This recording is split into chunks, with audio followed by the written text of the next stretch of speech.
ficar longe de vocês aí, mas por causa daquela câmera, eu tenho que ficar mais aqui. Então, acho que eu saio mais bonito assim na transmissão. Gabriel disse que eu fico mais bonito assim, mais longe. Quanto mais longe, mais bonito eu sou. Né, Gabriel? Meus irmãos, nessa noite, eu quero compartilhar com vocês uma coisa que sempre me inquietou, não é? Eu não sei o que você pensa sobre isso. Não sei se você já se questionou sobre isso. Por que o simples falar no nome de Jesus causa tanto transtorno? Você já pensou nisso? Não? Só eu? Porque o falar de Jesus, porque o nome de Jesus, ele acaba tendo tanta rejeição, não é? Você está no trabalho, falou de Jesus, pronto, já é chefe, é companheiro. Está na vizinhança, você menciona o nome de Jesus, a pessoa, não vai dar tempo, vamos deixar para outra hora, tal, não é? E eu não sei se você já passou por essa experiência, né? Literalmente assim, experimentar uma coisa, assim, um certo desprezo por causa do nome de Jesus. Então, esse assunto sempre me chamou a atenção e eu gostaria de compartilhar. Não é? Por quê? Por que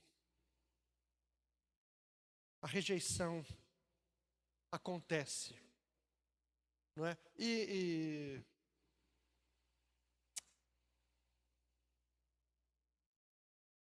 Eu teve uma ocasião que eu ouvi alguma coisa sobre missões. E eu fiquei pensando, né? Por que será que o presidente da Coreia do Norte lá, proibido falar de Jesus, proibido ter literatura sobre Jesus, proibido mencionar e assim por diante. Outros países, aqui na América do Sul também, uma rejeição, não é? Quando se fala no nome de Jesus, parece que alguma coisa acontece. O que tem no nome de Jesus, não é? Que causa essa rejeição em muitos, em muitos. Aí eu resolvi então mergulhar um pouco nesse tema, não é? E eu queria abrir com você em Atos 4, versículo 12.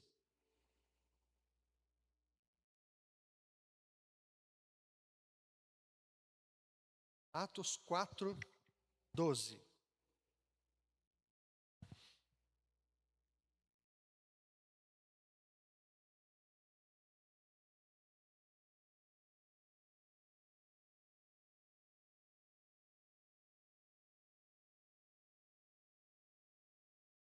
É um texto bastante conhecido, mas fundamental para esse tema de hoje. Atos 4, versículo 12. Que diz, vamos ler juntos? Pode começar. E não há salvação em nenhum outro, porque abaixo do céu não existe nenhum outro nome dado entre os homens, pelo qual importa que sejamos salvos. E o versículo 11, nós vamos ler depois, mas ele é um complemento, né? Aliás, o versículo 11 diz que Jesus é pedra rejeitada. Você reparou ali, ó?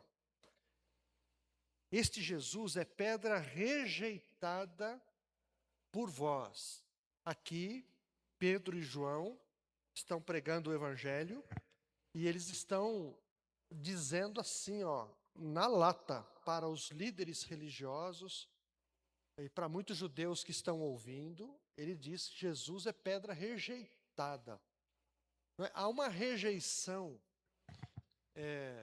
quando, o assunto é Jesus. Não é? A pessoa de Jesus, o nome Jesus, incomoda de alguma maneira. Então, esse versículo 12, irmãos, de Atos 4, ele traz uma verdade em si, não é? O nome de Jesus, ele traz em si uma identidade, não é? Geralmente, quando se colocava um nome em alguém, já desde o nascimento, né? Os pais sempre visavam assim, dar uma identidade. O nome, ele era um desejo dos pais. Por exemplo, nós temos vários nomes bíblicos, né, que tem a ver com Deus, por exemplo, né? Josué, por exemplo, recebeu um nome que é Yeshua, né? É Yeshua. É o mesmo nome de Jesus, só que Josué é em hebraico, né? Então, era essa a ideia dos pais. Aquele menino ou aquela menina cresceria com uma identidade. O nome está ligado a uma identidade. É como se desse um destino para aquela pessoa. Não é? Na Bíblia também existem nomes que foram dados, talvez porque enfermidades foram descobertas, alguma coisa errada com os bebês. Por exemplo, na história de Ruth, não é? A Noemi, ela tem 2 filhos, e o nome dos 2 filhos tem a ver com fraqueza, né? Eu não vou me lembrar do nome agora, mas eles acabaram até morrendo depois, quando Noemi, o esposo e os 2 filhos saíram da terra de Israel. Eles foram morar em outro lugar por causa da fome, tal, escassez, não é? E lá, acho que em Moabe, se não me falha a memória, os 2 morrem, não é? Provavelmente porque o que identificava aqueles meninos era assim, né? Os nomes tinham a ver com uma debilidade. Não sei por que os pais colocaram esses 2 nomes. Eu acho que era Malom. Se alguém for para Ruth ali, depois a gente pode ver. Mas, então, o nome não é um simples... Oi? Marlon, Quilion. Isso, esses 2 nomes. Não é o significado deles lá. E se você tiver significado, você me fala, por favor, Samuel. Então, não é apenas um rótulo, mas expressa identidade, expressa essência, né? Até autoridade. Então, Jesus significa o Senhor salva, assim como lá em Josué, o Senhor salva. E Josué, ele acaba assumindo uma responsabilidade muito interessante, que é de introduzir o Israel da época na Terra Prometida. Como nós dissemos aqui alguns dias atrás, Moisés, que representa a lei, foi até um ponto.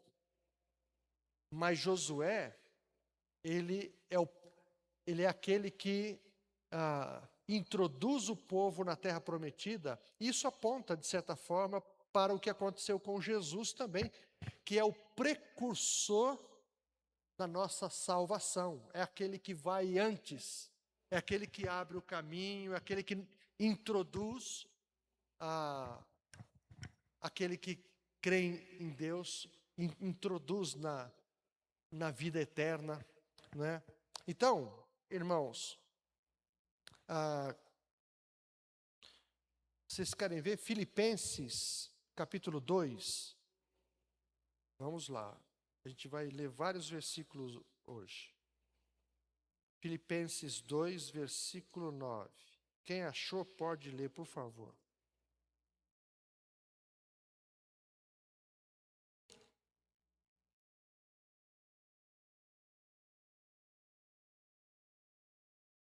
O 11 também. O 10 e o 11.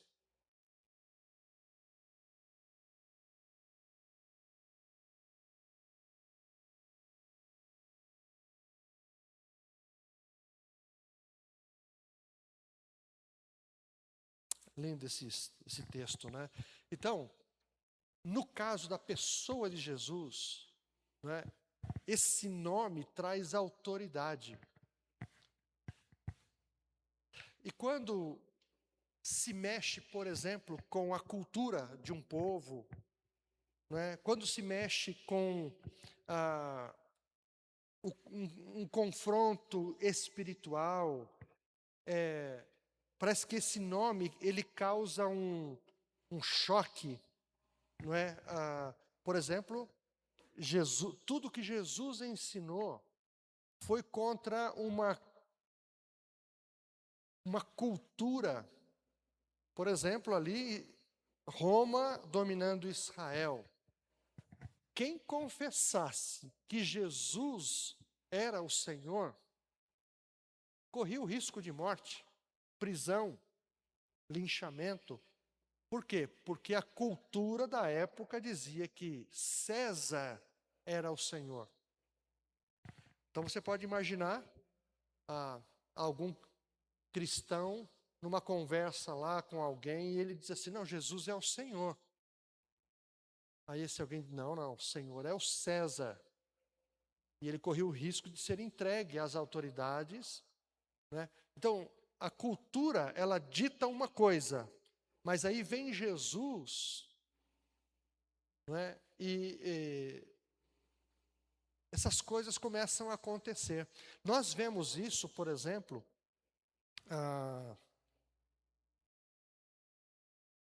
nesse texto mesmo de Filipenses. O que acontece?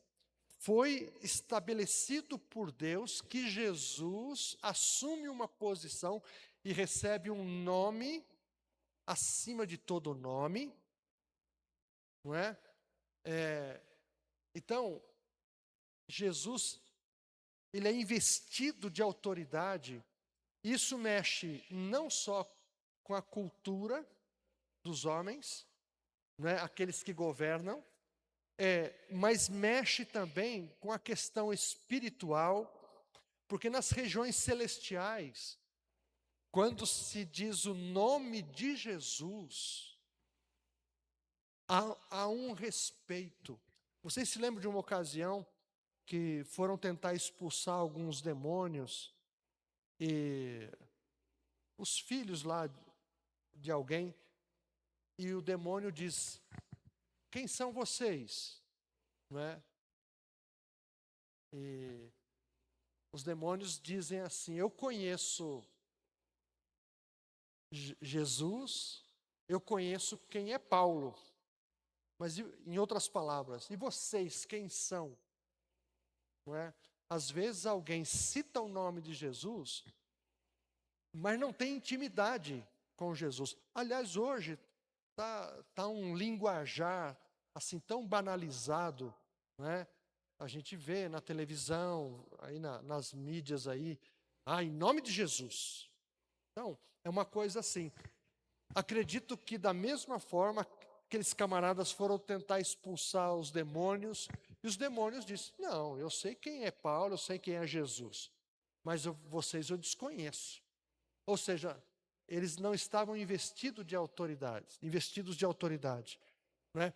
Então, o nome Jesus no mundo espiritual, ele provoca um choque, porque ele tem autoridade.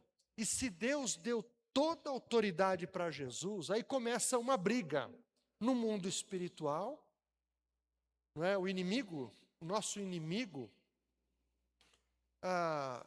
ele entende quem é Jesus. Os demônios tremem, inclusive. Eles conhecem quem é Jesus. Não é? Vocês se lembram daquele endemoniado também que estava ali em Gadara? Quando Jesus chega, os demônios já... O que vieste fazer aqui? Tipo, fora de tempo. Aqui não é seu lugar, esse não é o momento. E Jesus então chega e expulsa aqueles demônios, e os demônios entram nos porcos, e os porcos se lançam no despenhadeiro. 2.000 porcos. E então, eles conhecem, eles sabem da autoridade de Jesus. Aliás, eles sabem muito mais do que nós, não é? Eles são abusados, né? Eles são abusados. Mas ao nome de Jesus, o mundo espiritual se curva, tem que se curvar. Porque não há autoridade maior, não há outra autoridade delegada pelo Pai, não é? Fora de Jesus. Então, as declarações de Jesus, as palavras de Jesus, as ordens de Jesus eram obedecidas no mundo espiritual.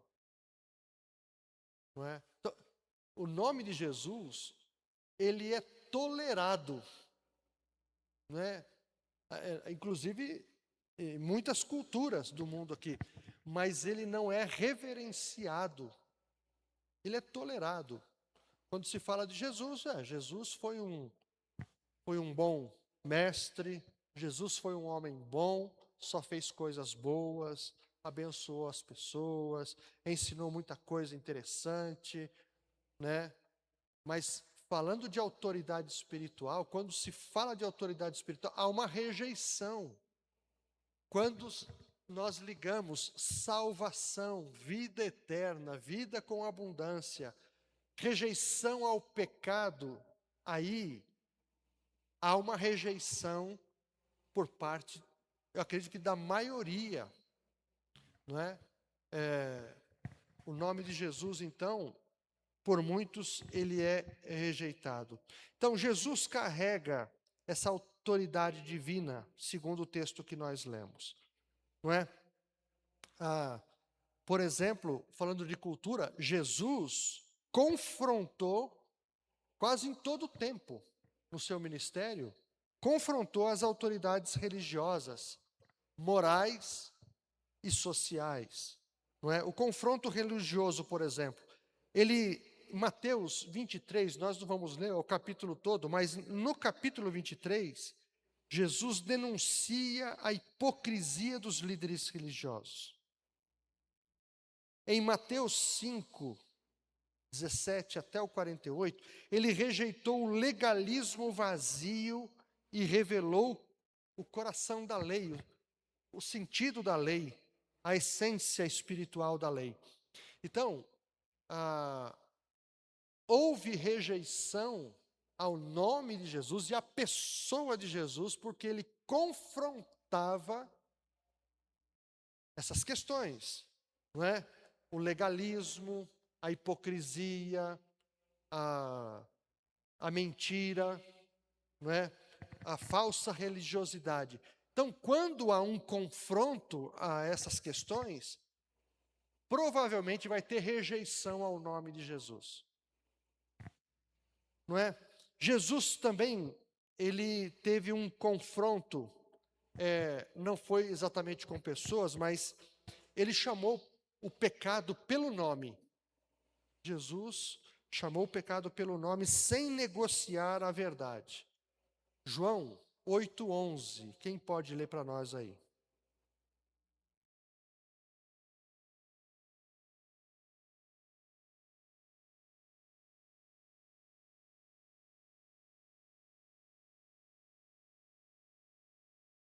Versículo 10 e 11. Quem pode ler?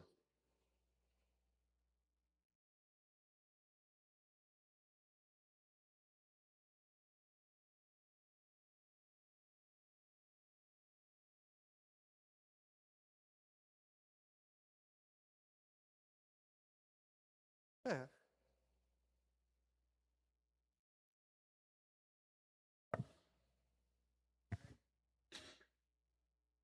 Não, não, não. Só o 10 e o 11, Samuel. Lê de novo, por favor. Erguendo-se Jesus.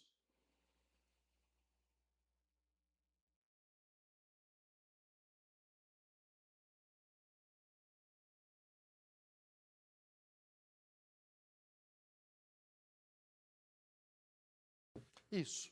Então, Jesus confrontava e dava nome ao pecado, né?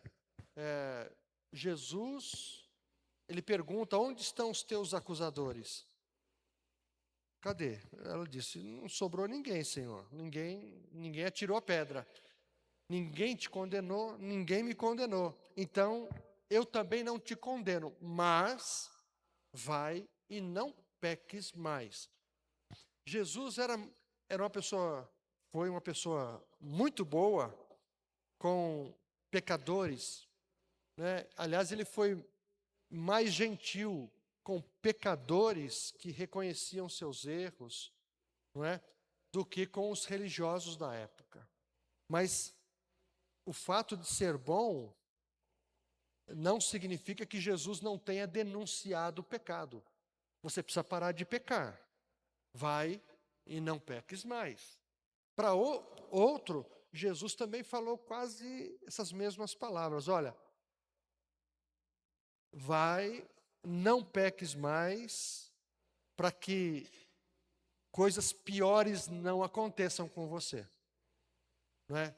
Então, Jesus não tinha medo, ele confrontava o pecado. Então, além do confronto religioso, Jesus também confrontou moralmente, mas ofereceu uma graça que transforma, que é o caso dessa mulher, né? Não é uma graça que acomoda.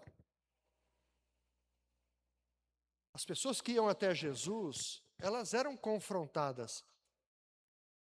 Então, esse confronto ele é muito importante, irmãos. Quando há um confronto com relação ao pecado, a maneira errada que uma pessoa está vivendo, o nome de Jesus, ele vai na raiz do problema, não é? E ele resolve. O que acontece é que muita gente, às vezes, rejeita esse confronto de Jesus, que não foi o caso dessa mulher, não foi o caso de Maria Madalena, né?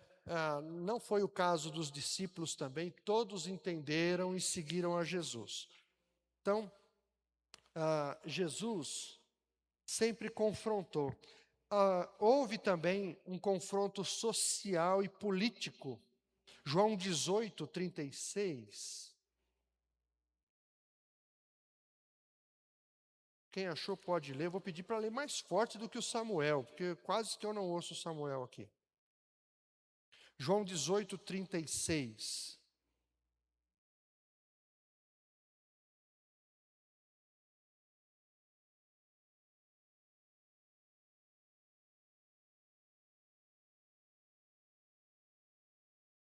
Isso. Ou seja, Jesus confrontou um sistema social e político dizendo essas palavras: o meu reino não é deste mundo. Não é? Quando Jesus estava ensinando os seus discípulos com relação a quem era o maior, quem era o menor, Jesus fez uma comparação. Não é? Ele disse: o maior não é aquele que é servido, o maior é aquele que serve. E entre vós não será assim, esse sistema hierárquico, não é, de autoridade. Maior é o que serve, entre vós não será igual acontece aí com os governantes, Jesus ensinando. Não é? Então, Jesus afirma: o meu reino não é deste mundo. Então, o sistema humano certamente rejeita o confronto de Jesus, e rejeitando o confronto, rejeita o próprio Jesus.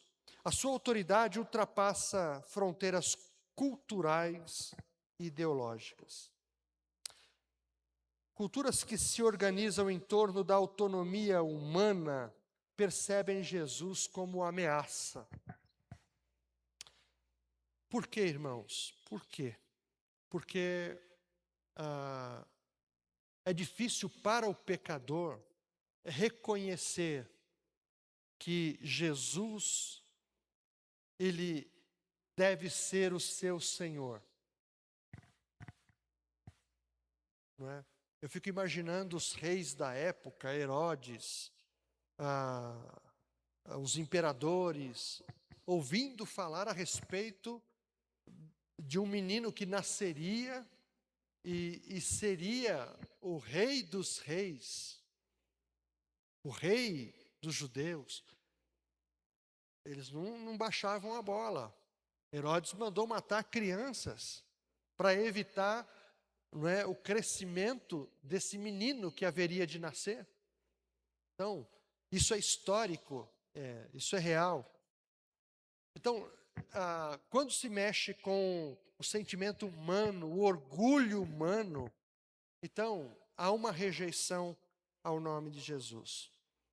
Então, por que o nome de Jesus provoca rejeição? Porque expõe o pecado, não é? Porque Jesus confronta a autossuficiência humana, o relativismo moral, né? Hoje, por exemplo, se eu fosse perguntar, pergunta que Pilatos fez para Jesus: o que é a verdade? Jesus não responde, né?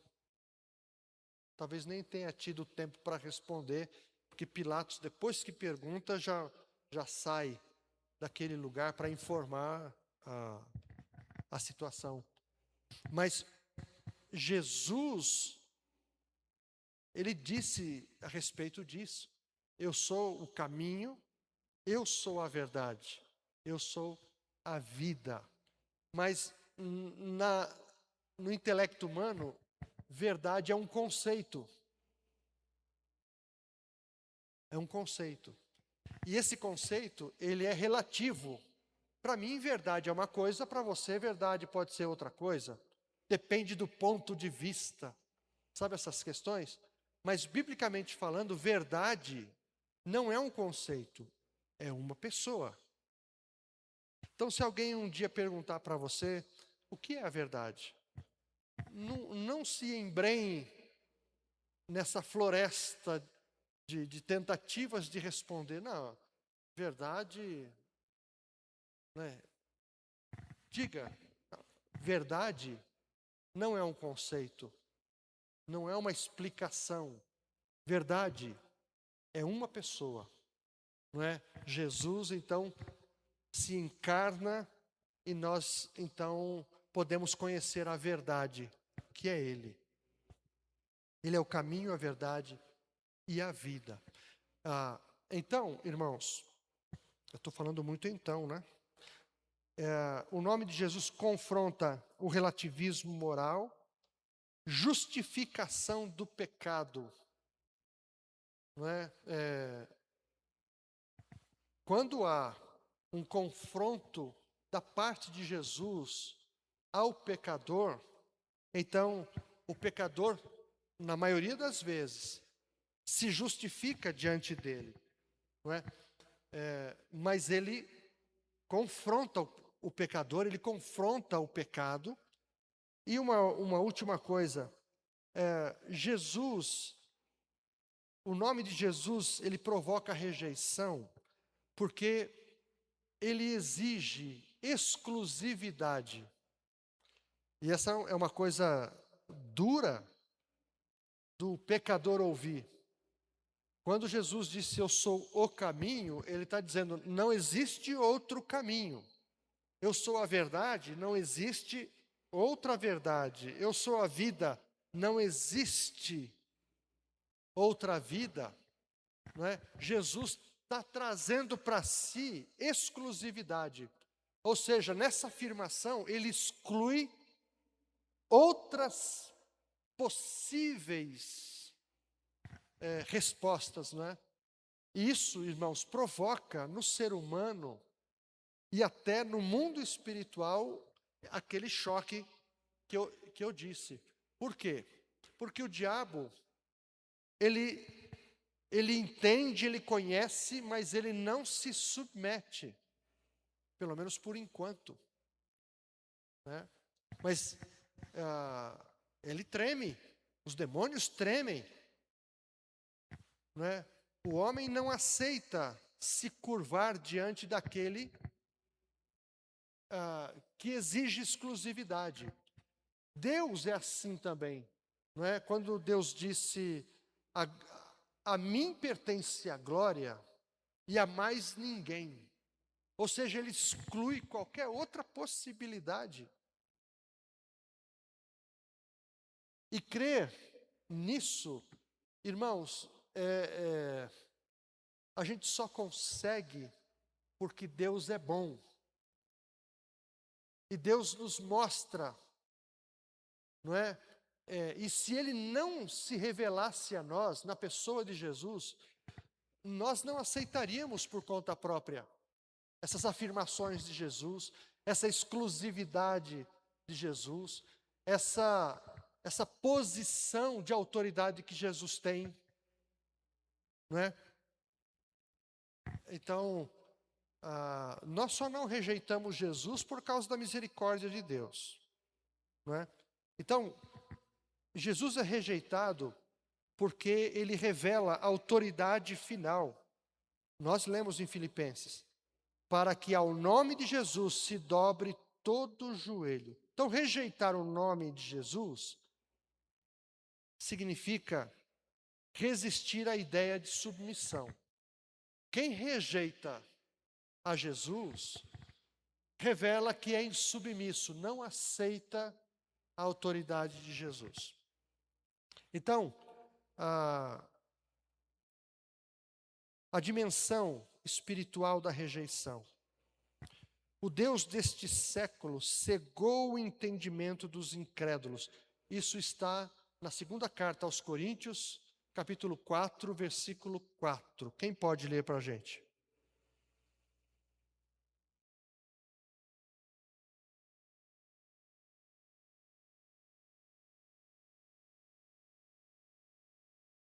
Escola bíblica, né? Está faltando.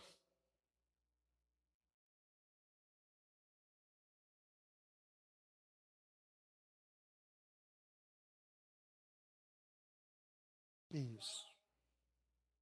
Isso. Então, irmãos, a dimensão espiritual da rejeição, né? A Escritura afirma que a rejeição a Cristo não é apenas intelectual ou cultural. Ela está entranhada nessa questão do espiritual mesmo, não é? Não tem a ver só com o entendimento intelectual ou a cultura da época, tem a ver com a questão espiritual. Então, há um trabalho que é feito pelo diabo e os seus companheiros, no sentido de cegar o entendimento das pessoas com relação às verdades espirituais. Então, muita gente rejeita porque ela recebeu uma cegueira, vamos dizer assim, espiritual. O Deus deste século cegou o entendimento para que as pessoas, como diz o texto aí, o quê? Olha aí. Nos quais o Deus desse século cegou o entendimento dos incrédulos, para que não lhes resplandeça a luz do Evangelho, da glória de Cristo, o qual é a imagem de Deus. Então, há um trabalho constante feito, espiritual, para evitar que o conhecimento chegue a determinada pessoa. Vocês podem imaginar essa dimensão? Não é simplesmente, Jesus é lá de Israel. Não. às vezes essa reação de uma pessoa que pensa assim tem a ver com uma influência do mal. Então, pessoas rejeitam porque o Deus deste mundo, deste século, não é, cegou o entendimento. E é tão sutil isso, né, irmãos?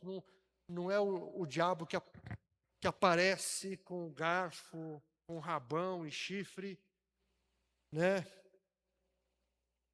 Com a camisa de um time aí, querendo. Não. É sutil. É sutil.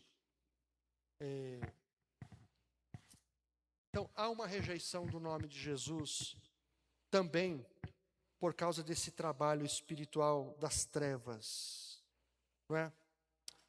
E onde há rejeição intensa, irmãos, geralmente há um confronto espiritual profundo, não é? No caso de Jesus, a rejeição aconteceu ao longo da história bíblica. Por exemplo, Jesus foi rejeitado pela sua própria família, foi rejeitado pelos nazarenos. Vocês se lembram desse episódio, né? Os líderes judeus também rejeitaram pela perda do poder. Jesus confrontou e foi rejeitado. O Império Romano perseguiu os cristãos por não aceitar outro senhor além de César, como eu disse agora há pouco. Então, o padrão se repete. Jesus, ele é tolerado enquanto não governa. Não é? E o nome de Jesus, irmãos, é uma coisa muito preciosa. E nós deveríamos pensar nisso e nos aprofundar no conhecimento de Jesus. Não é? A gente vê na história da igreja que as pregações eram realizadas no nome de Jesus. A cura que acontecia na igreja primitiva, as curas, elas eram efetuadas no nome de Jesus, não é? Os cristãos sofriam por causa do nome de Jesus. Aliás, Pedro e João, lá no texto que nós lemos, eles foram confrontados pelos líderes religiosos. Por quê? Porque o nome de Jesus estava sendo pregado. Eles foram perseguidos porque estavam pregando no nome de Jesus. Está lá, Atos 4, 20. É aquela resposta: nós não podemos deixar de falar do que temos visto e ouvido. Voltem lá em Atos 4, vocês vão ver que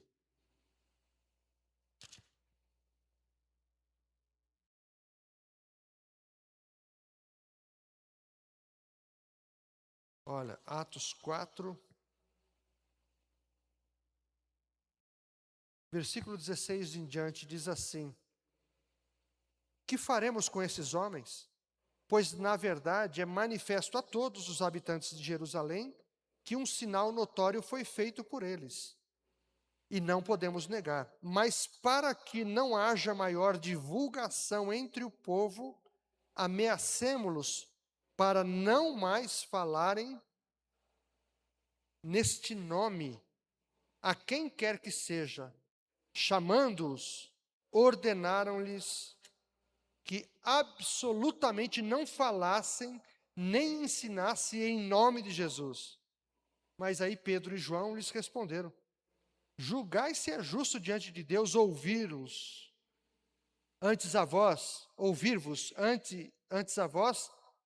do que a Deus, pois nós não podemos deixar de falar das coisas que vimos e ouvimos. Então, olha o preço, irmãos, o preço que esses homens, nossos irmãos do passado, pagaram. Eu entendo que nós hoje, nessa época da modernidade, não é, nós não falamos, nós não pregamos, vou falar por mim, com todas as letras. Às vezes nós, até um determinado assunto, a gente usa palavras mais amenas, a gente dá voltinha aqui, voltinha ali, e a gente até evita de falar do nome de Jesus. É um risco que nós corremos, né? Aliás, é uma tentação evitar falar no nome de Jesus. E é falando do nome de Jesus que as coisas podem acontecer. O poder de Deus pode se manifestar, os demônios, eles podem ser expulsos, enfermos podem ser curados em nome de Jesus, não é? A gente não deveria ter esse receio de falar no nome de Jesus com toda a autoridade, não é? E indo mais para frente, irmãos, é interessante, né? Se há rejeição ao nome de Jesus,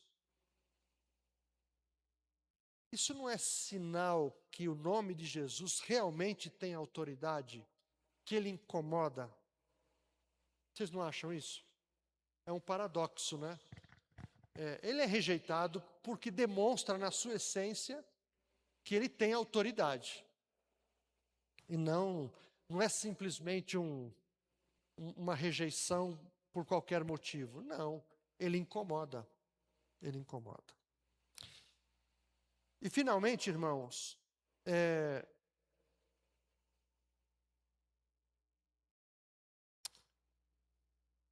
será que as pessoas também não estão rejeitando o nome de Jesus por causa do mau testemunho da igreja, por parte da igreja? Se você estivesse do lado de lá, não é? E você soubesse que tal pessoa que se diz cristã tivesse uma vida completamente furada, torta, qual seria a sua impressão? Qual seria a sua atitude, provavelmente? Porque aquele que se diz cristão, é claro que ele representa Cristo. Mas aí uma pessoa que vai lá e fala, você precisa ir para a igreja, você precisa aceitar Jesus, tal, e essa pessoa tem uma vida completamente torta. Essa pessoa teria o direito, na sua opinião, de rejeitar a sua pregação? Ou não é bem a palavra direito, mas assim, ela está no direito de não acreditar no que você fala, do que eu falo.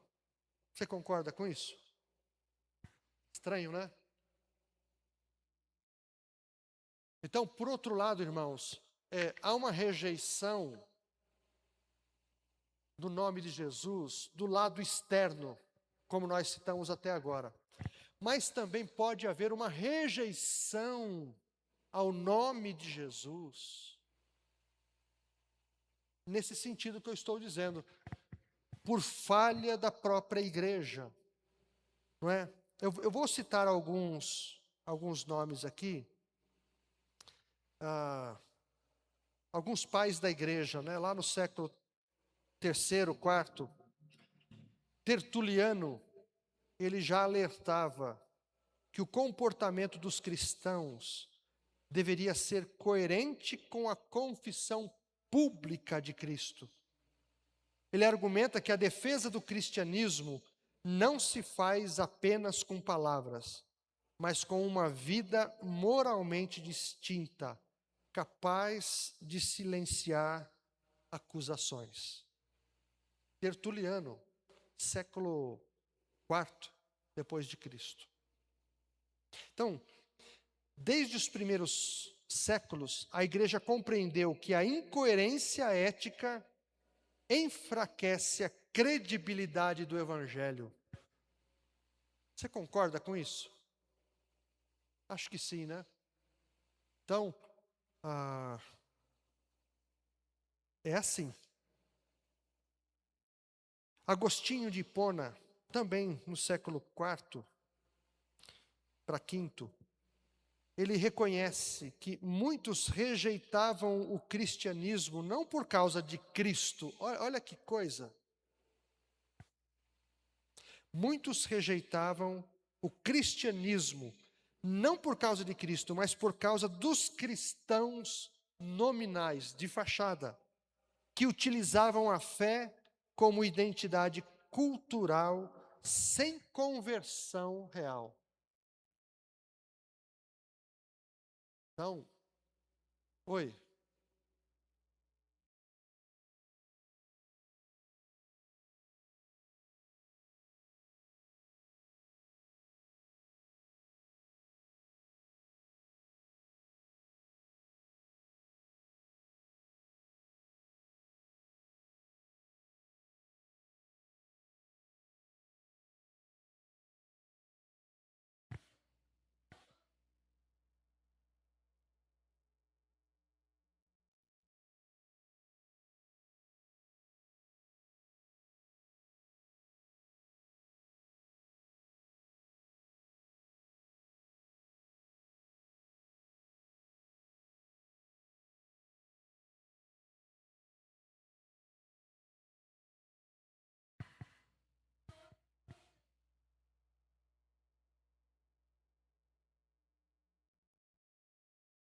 Não é? Ou seja, parece que o mundo não precisa fazer assim muita força, nem o inferno precisa fazer muita força, né? Porque nós já estamos contribuindo para a não chegada desses novos irmãos, por assim dizer. Então é isso, ó, isso lá no século terceiro, quarto, esses homens estavam citando isso. Já havia o evangelho, o cristão nominal, de fachada, não é? É bem interessante, irmãos, porque tem outros que citaram essa coisa do evangelho raso, não é? Do nominalismo. Então, olha só, a distinção entre Cristo e a cristandade institucional já era clara na antiguidade. Então, havia um distanciamento entre Cristo e a cristandade.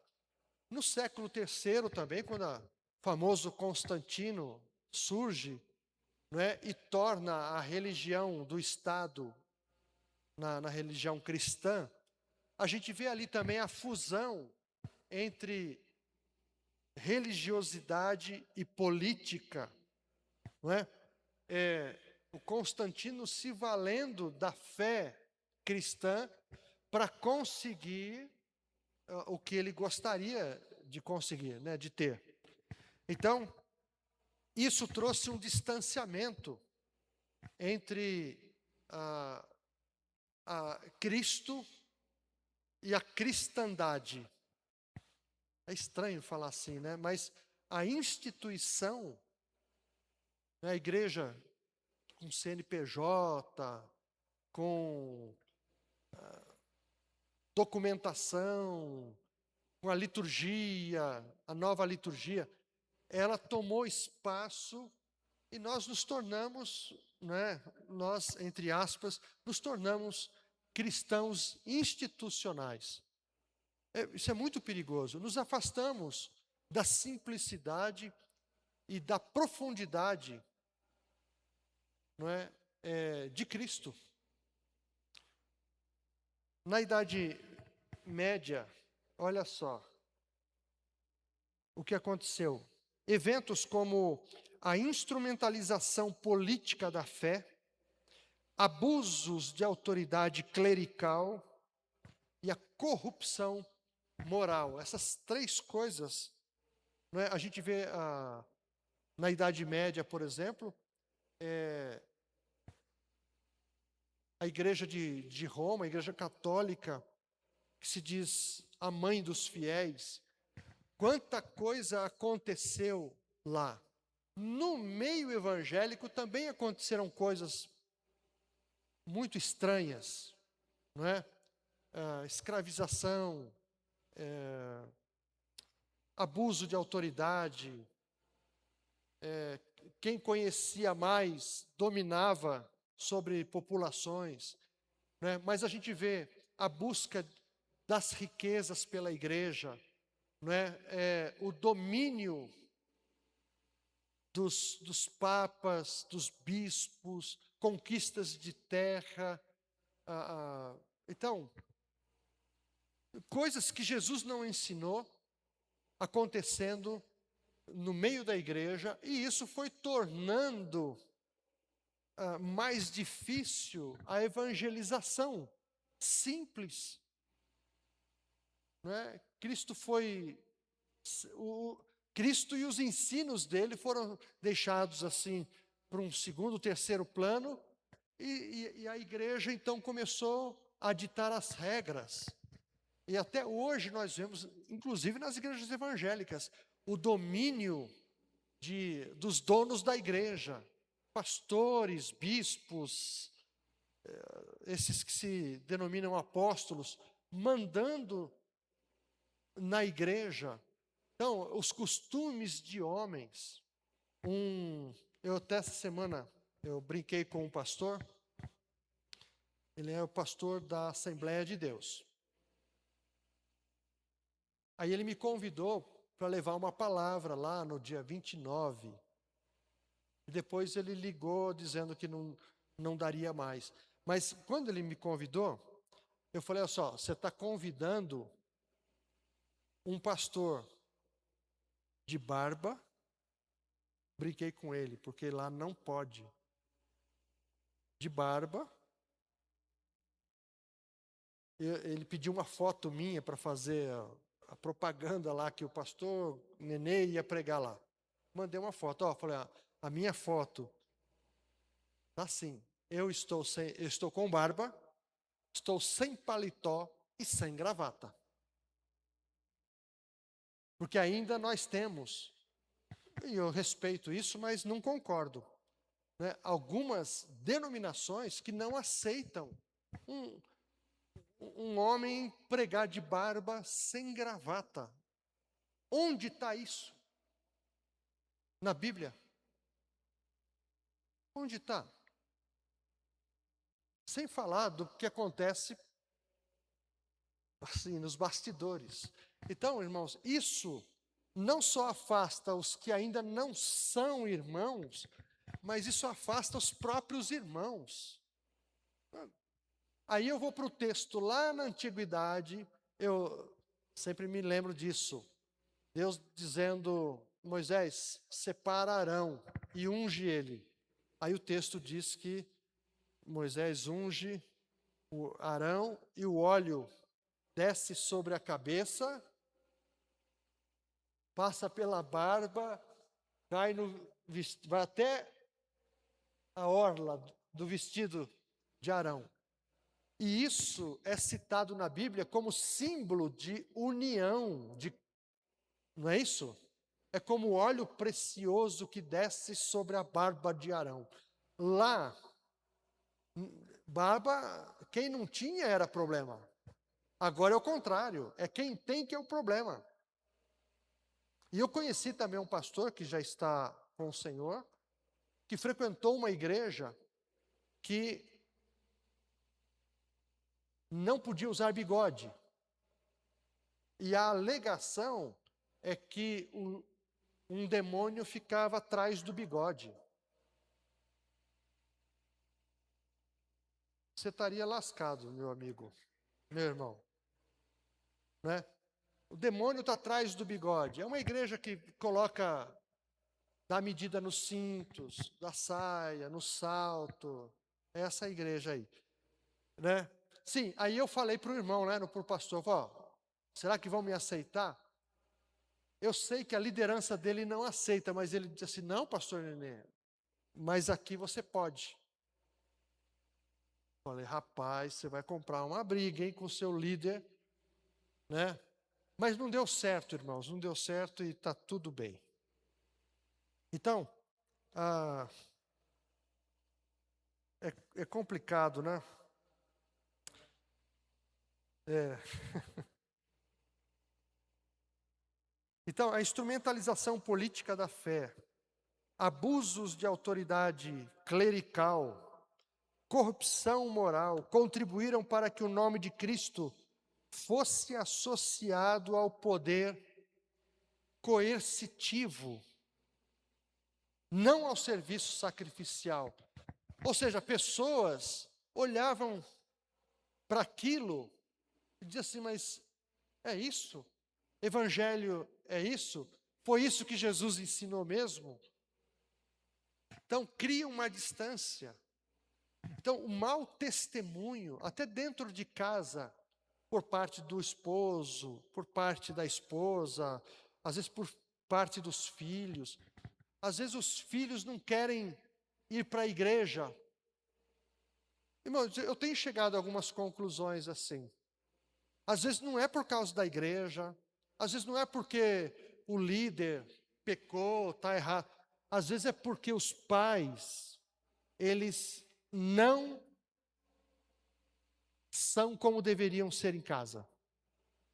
Os filhos olham, e como olham, e os filhos questionam, talvez não verbalizem, mas os filhos questionam. Eu não quero ser crente igual meu pai. Aliás, eu não quero me casar com alguém como a minha mãe, por exemplo. Não quero me casar, a filha fala a mesma coisa. Às vezes não é a igreja local em si, às vezes é o mau testemunho dentro de casa. Então isso cria um distanciamento e dificulta as pessoas de chegarem a Jesus. Não é nem a igreja, irmãos.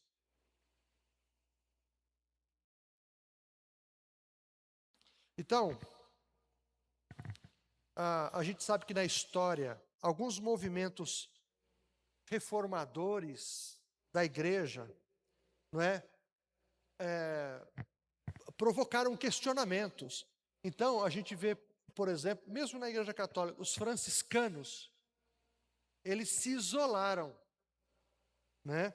Se isolaram e depois, o que aconteceu?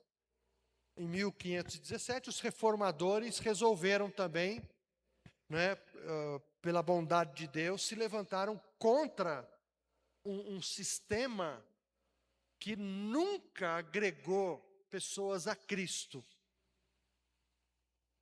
Esse sistema corrupto, né, de poder, essa mistura de igreja com Estado, aí é complicado, né? Então, justamente surgiram esses movimentos aqui como na verdade, era uma reação à banalização da fé. Então, a fé se tornou uma coisa banalizada. A igreja foi banalizada. Confissão de fé banalizada.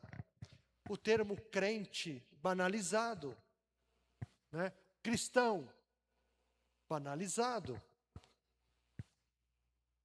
A rejeição moderna ao cristianismo muitas vezes se apoia em memórias históricas reais, ainda que mal interpretadas. Pensamento moderno, não é, a respeito disso que nós estamos falando. Tem alguns filósofos, alguns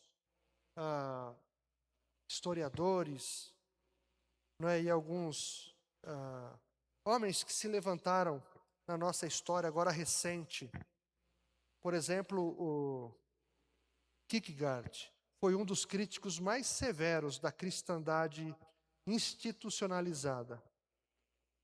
Ele afirma que o cristianismo, olha só, irmãos, foi abolido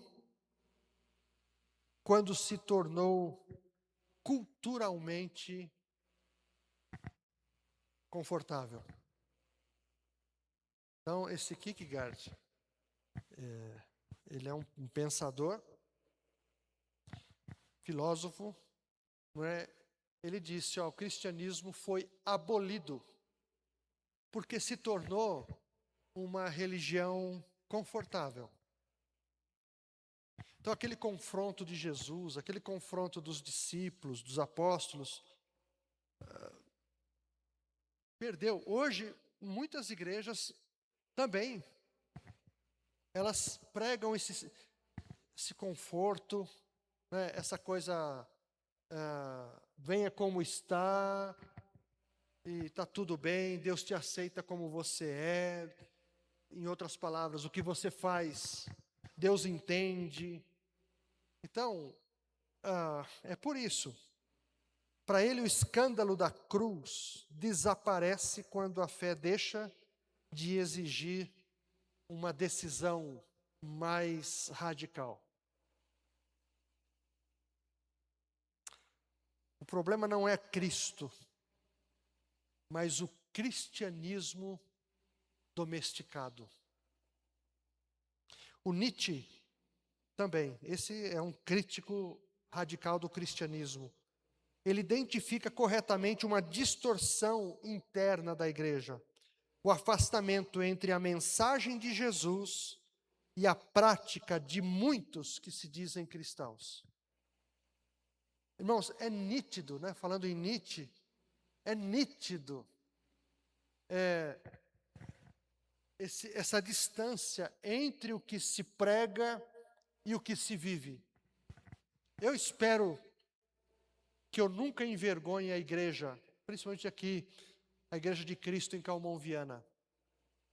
Eu sei que eu tenho as minhas limitações, minhas falhas, mas assim, meus irmãos, eu quero sempre trazer uma palavra para a igreja que se identifique com a minha vida.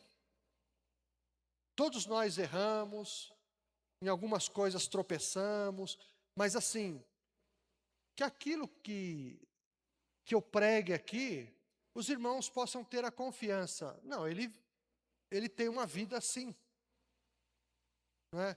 Para não ficar aquela cobrança cheirando a falsa moralidade.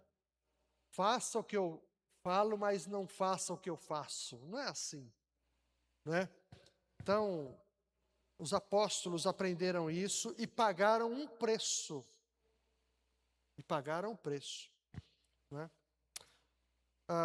Então, esse Nietzsche, ele distingue Jesus da igreja institucional, atacando principalmente a hipocrisia e o falso moralismo religioso. É bem isso que eu estou falando, né? Até aqueles que são críticos da igreja, os mais ácidos, eles enxergam isso, irmãos. Olha para a igreja, nós que somos a igreja, vamos fazer uma autocrítica.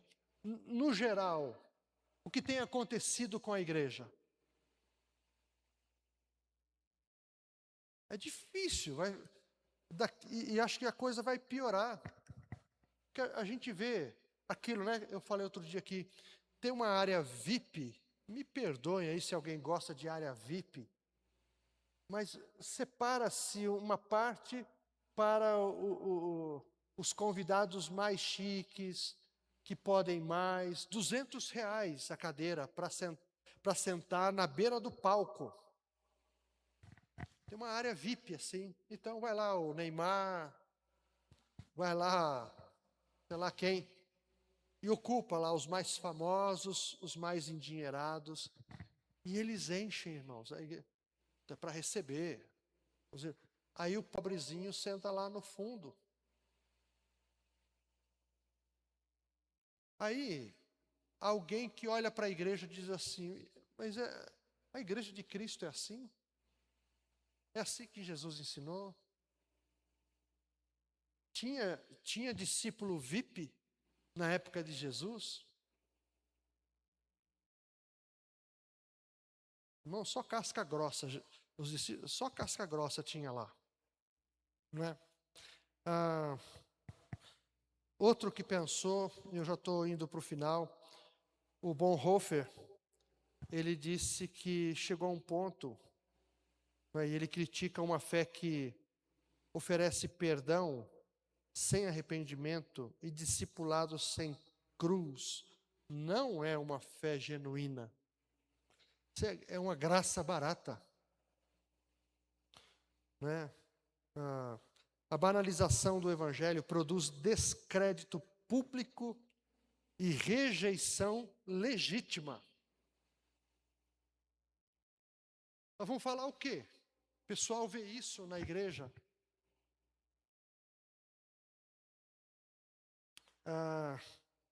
O Schaeffer também, o Francis Schaeffer, que é mais recente, morreu há poucos anos, ele diz que a perda de credibilidade do cristianismo no Ocidente não se deve à falta de respostas intelectuais, mas à ausência de amor visível e verdade vivida.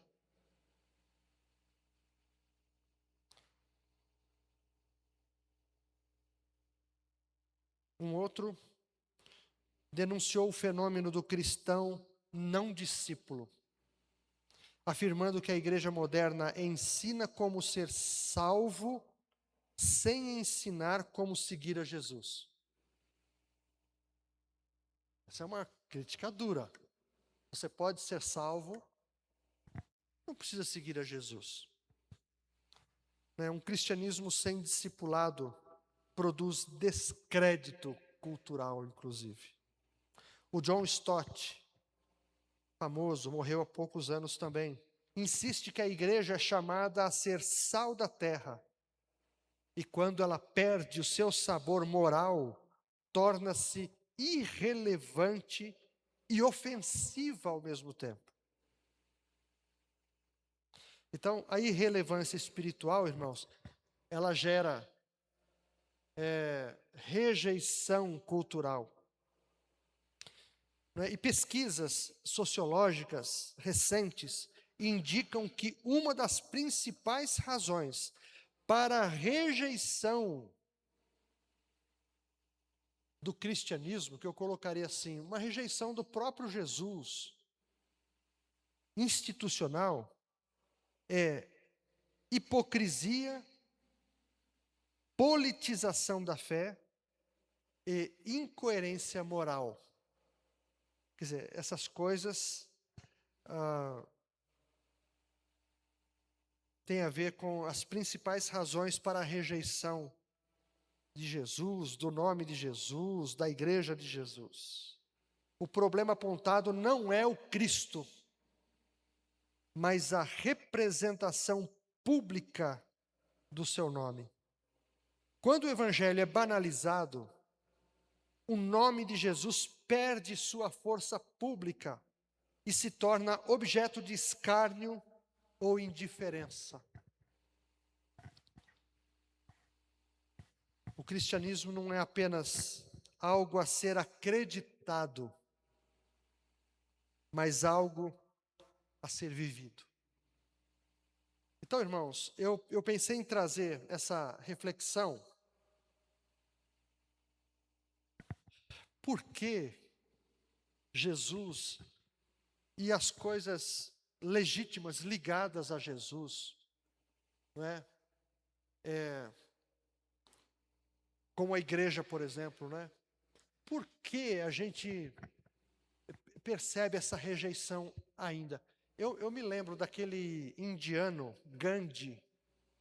Vocês lembram do carequinha de óculos? Que vivia uma vida simples. Alguns autores dizem que ele amava Jesus. Mas ele questionava muito aqueles que se diziam cristãos. Porque ele não via correspondência, ligação. Tem coisa errada. A pessoa diz que é cristã, mas as coisas que ela faz, que ela pensa, que ela fala, não batem com aquilo que tem a ver com Jesus, né? Então, eu termino dizendo o seguinte, irmãos, vamos para casa pensando nisso. Será que tem alguma coisa em mim, não é, que colabora para que alguns não se aproximem de Jesus? Não estou falando da igreja, não, de Jesus. Que pessoas vêm para a igreja, ficam na igreja, enchem a igreja, aquela coisa toda, mas não chegaram a Jesus ainda. Não é que eu não seja uma dessas pessoas, que você também não seja. Que a nossa vida corresponda àquilo que nós professamos, aquilo que nós confessamos. Não é? Acho que Paulo foi uma pessoa radical nesse ponto. Não é? Ele diz que agora eu já morri para o mundo, o pecado não tem mais domínio sobre mim, o viver é Cristo, já não sou mais eu quem vivo, mas Cristo vive em mim. Chegar a esse ponto de afirmar isso é uma grande responsabilidade. É pagar um preço alto, não é não? Então que a nossa vida, ela corresponda à nossa fé. E que Jesus nunca fique chateado com a gente, né? Que não sejamos pedra de tropeço, que não sejamos parecidos com aquele irmão mais velho da parábola do filho pródigo, não é? Impedindo o seu irmão querendo, né? Impedir o seu irmão de retornar, não entendendo o amor de Deus, não compreendendo a atitude do Pai. Que nós sejamos cooperadores nesse sentido de ganhar pessoas para Jesus, inclusive. Que 2026 seja um ano assim, né, irmãos? Amém? Vamos ficar em pé?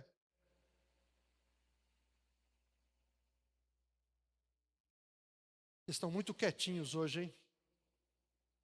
Só porque um casal está nos visitando aqui.